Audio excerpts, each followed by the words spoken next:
Pour tout vous dire, j'ai repris son dossier après que mon collègue se voit contraint d'arrêter la profession ou disons de prendre de très longues vacances suite à un drame survenu lors d'une consultation à domicile en Bourgogne. Hmm. Bref, il venait de sortir de l'hôpital d'Avignon et le diagnostic de mon confrère étant médiocre, j'ai dû repartir de zéro. Cas complexe, vous savez. Mais j'y suis arrivé plutôt rapidement d'ailleurs. HPI classé. Enfin, en termes de IQ, je fais partie des 1%. Il a donc couronné mes recherches. Grâce à lui, j'ai pu conclure l'élaboration d'une méthode intelligemment baptisée méthode onto-analytique sismopsychique à détermination graphique, l'OASPDG, qui, je dois le dire, fit l'unanimité chez mes confrères. Je pourrais vous en faire la synthèse si ça vous intéresse, mais regardez plutôt. Non, ce n'est pas ça. Voilà, c'est une sorte de promotion.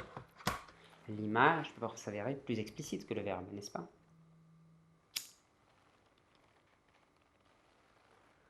Le secret médical, vous savez, m'empêche de vous en dire trop. Je n'ai pas pour habitude d'y déroger ou de trahir la confiance que m'accordent mes patients.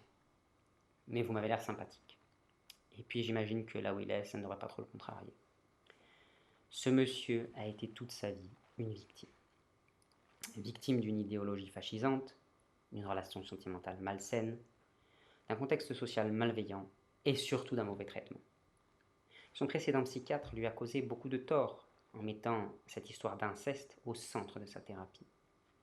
Il a été, on peut le dire, victime d'une machination psychiatrique délirante. En 3 mots, violence plus abandon égale traumatisme. Étonnant, n'est-ce pas? Je vous laisse la libre interprétation d'y accoler les prépositions suivantes. Violence du père, abandon de la mère, traumatisme à amnésie psychique. À cela, j'ajouterai 3 espaces.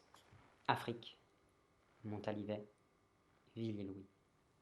Par contre, si vous venez au sujet de la possible complicité de l'ordre dans le désagrément qu'il a subi enfant, vous pouvez repartir aussitôt. Le mouton égaré réduit-il l'attitude du berger? Je ne crois pas, non. Nous nous sommes déjà exprimés à ce propos, le sujet est clos. Et ne comptez pas non plus sur moi pour vous parler de sa pute de mère ou de ses grands-parents sociopathes. Ce serait déjà trop vous en dire. Je m'arrêterai là. Vous n'obtiendrez rien de plus, un point c'est tout. En tout cas, je suis très fier des résultats obtenus et de ma contribution générale à la psychiatrie et à l'humanité. Seulement, il a fini par déménager dans le sud-ouest. Je crois savoir qu'il est toujours suivi par un confrère. Ma méthode, je vous rassure, reste à contribution, grâce à d'autres cassos, des cas, je veux dire. D'ailleurs, je vais devoir mettre fin à l'entrevue, vous allez m'excuser. Il est 15h, j'en ai un qui devrait arriver d'une minute à l'autre.